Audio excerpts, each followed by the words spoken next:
नमस्कार साथियों, कैसे हो आप लोग। आशा उम्मीद है कि सब लोग कुशल मंगल होंगे। आज मैं एक आप सब लोगों के लिए एक महत्वपूर्ण न्यूज लेके आया हूं विद्यार्थियों। और से सामने आपको दिख रही है अटल विहार, एक कॉलोनी है अपने जयपुर के पास।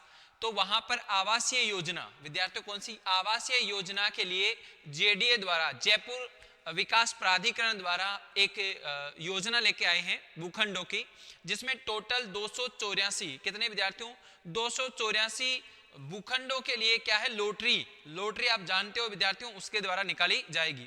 जयपुर विकास प्राधिकरण आप देखते हो तो ये आपको जेएलएन मार्ग पे दिख जाएगा। अपने यहाँ पर इनके संदर्भ में आपको ध्यान रखना है विद्यार्थियों। योजना कौन सी है, अटल विहार योजना है।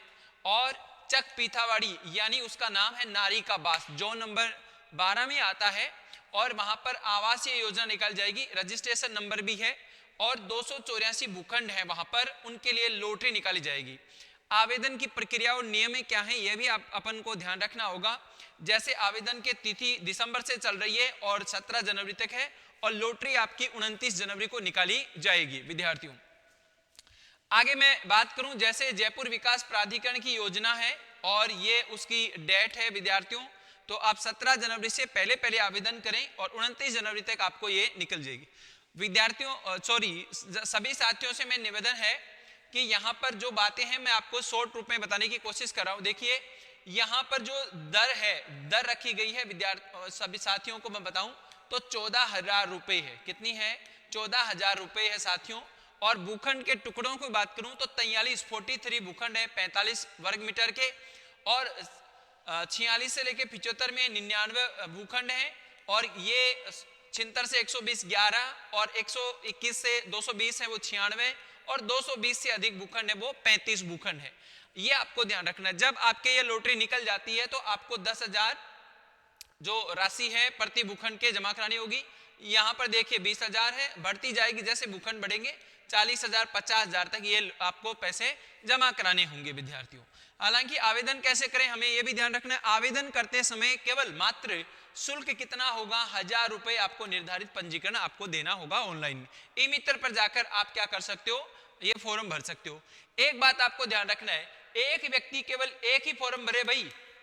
एक व्यक्ति कितने फॉर्म भरेगा, केवल एक फॉर्म ही लगाए, वरना आपके एक ही नाम से अगर निकालेंगे तो वो गलत हो जाएगी। लॉटरी में एक ही आपको ध्यान रखना, अलग तो कर सकते हो कोई बात नहीं है, ये भी आपको ध्यान रखना है। अब जिसमें आप जाओगे तो वहां पर ई मित्र पर जाकर आप ये आवेदन कर सकते हैं। फिर मैं बात करूं कि यहाँ पर अगर कोई संशोधन कराना है, नाम में त्रुटि हो जाती है, तो जेडीए भवन जाकर रामकिशोर मार्ग पे जेएन मार्ग बताया मैंने, कमरा नंबर 226 में जाकर आप संपर्क कर सकते हो। आवेदन प्रक्रिया के लिए www.jda राजस्थान गवर्नमेंट इन पर जाकर आप आवेदन कर सकते हो, इसकी संपूर्ण जानकारी देख सकते हो। और मैंने कहा कि जब आप जिस भी व्यक्ति के पत्नी या पति कोई भी आश्रित राजस्थान में है तो वहां पर भूखंड होंगे, वहां पर आपको ये चीजें उपलब्ध करवाई जाएंगी जैसा आप चाहते हो। वह वहां पर नहीं होगा, ये भूखंड जहां पर स्थित है जेडी अप्रूव्ड है तो वहीं पर आपको ये मिलेगा। थोड़ा सा ये है कि हमें सस्ता मिलता है, अपनी मनपसंद से नहीं मिलेगा, लेकिन आपको सस्ती दरों पर ये उपलब्ध कराया जाएगा। दूसरी बात है, जो भी साथी हैं तो आप अपनी कैटेगरी का जरूर ध्यान रखिए, जैसे SC ST है या कोई विकलांग है या फिर कोई राजपत्र अधिकारी है या फिर किसी भी सैनिक वर्ग में आता है तो वो आवेदन कर सकते हैं परिवार के सदस्यों के नाम से। अब जिन भी व्यक्तियों ने ये लिया है, सफल प्रक्रिया में आवेदन आ गया, जिनको पैसे, जिनको मतलब लॉटरी निकल गई, तो उनको उन राशि का 20% आपको पहले जमा करानी होगी, और जो करा दी और आपको संपूर्ण निकल गया। फिर आप चाहते हो कि सब मैं इसको फॉर्म को नहीं लेना चाहता भूखंड को, तो आपको 20% आपकी राशि में क्या कर दी जाएगी, कटौती कर दी जाएगी। असफल जो रहने वाले हैं इस भूखंड में, जिसके लॉटरी नहीं निकली, उनको संपूर्ण राशि वापस लौटाई जाएगी। लेकिन कितना समय बाद लौटाएगी ये थोड़ा सा समय नहीं है, 6 महीने का है, लेकिन ब्याज आपको वहां पर दे नहीं होगा, ये साफ साफ लिखा हुआ है, ब्याज नहीं दिया जाएगा।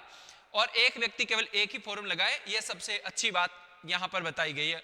अन्य कुछ महत्वपूर्ण है, कुछ आवेदक हैं, जो आवेदक है, आवेदक अपना नाम भरेगा भाई, और आयु निवासी स्थान है वो शपथ पत्र लेगा, घोषणा करेगा भारतीय जो संहिता है उसके तहत, न्याय संहिता उसके तहत काम, जो भी बात है। आपको आय प्रमाण पत्र बनाना पड़ेगा। आय प्रमाण पत्र जरूरी है विद्यार्थियों, किसकी साथियों, और घोषणा भी करनी पड़ेगी, और कोई निजी वेतन भोगी है तो वो भी बताना पड़ेगा। तो मतलब ये आपको जानकारी सही सही देनी होगी। दूसरी बात है, कोई जिस कैटेगरी से आता है तो कैटेगरी भी आपको बनानी पड़ेगी, अनुसूचित जाति ओबीसी जो भी है। सैनिक से है तो सैनिक का भी घोषणा पत्र और आवेदन बनाना पड़ेगा भूखंड के संदर्भ में, ये भी आपको ध्यान रखना है। दिव्यांग है तो दिव्यांग का बनेगा, भूमिहीन है तो वो ये भी आपको ध्यान रखना है, ये भी बनाना पड़ेगा। ऐसे करके आपके भूखंड की लॉटरी निकाली जाएगी साथियों। अब मैं बात करूं जेबीए विकासकरण की बात करें तो नगरीय शासन स्वायत्ता आवासन विभाग की बात करें तो ये झाबर सिंह खर्रा है, आपको फोटो फ्रेम में दिख रहे हैं। आप लॉगिन करना चाहते हो, आवेदन करने से संबंधित जानकारी जेडीए की वेबसाइट पर यानी जेडीए राजस्थान गवर्नमेंट इन पर ई मित्र कृषि पर उपलब्ध है, आप जाके वहां पर भी देख सकते हो, संपूर्ण जानकारी आपको वहां पर उपलब्ध हो जाएगी। बाकी किसी को नहीं समझ में आया तो हमें कमेंट्स कीजिए, हम आपको संतोषजनक उत्तर आपको प्रोवाइड कराएंगे। थैंक यू, धन्यवाद। किसकी लॉटरी निकलती है, आप फॉर्म लगाना चाहते हो तो उनको शेयर कीजिए ये वीडियो। धन्यवाद।